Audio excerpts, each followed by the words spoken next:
Hey guys, my name is Jessie. I'm 21 years old and I'm from Northern Virginia, which is about 30 minutes away from DC.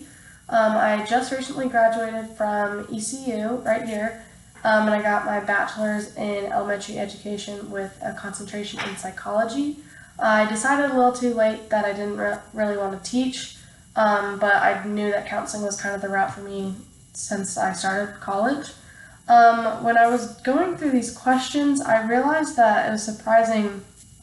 I normally would have thought that I would want to know what's wrong with a client before knowing what's right. But when I was answering the question, the first thought that came to my head was, no, I'd rather know what's, going well with the client instead of focusing on like the negative aspects of things, because it kind of gives me a ground to, work off of. Like I get to have this structure of good that we can work towards and we can build upon, going through with negatives and then adding positives, going back and forth. I think it's important as a counselor, my philosophy as a counselor is, just to aim more focus on the good rather than the bad.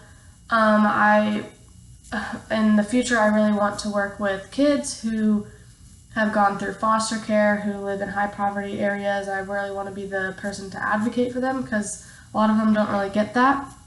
So that's something that I really want to pursue. So when I think of my philosophy of counseling, I think that I really want to focus on the good because, working with kids, they, especially in those settings, they get a lot of negative. They don't get too much positive because things are kept getting thrown at them and thrown at them. But I really want to be able to start with something good and work with the negatives, but keep that foundation of all the positive and build upon that rather than taking the negatives and then trying to make something positive out of it.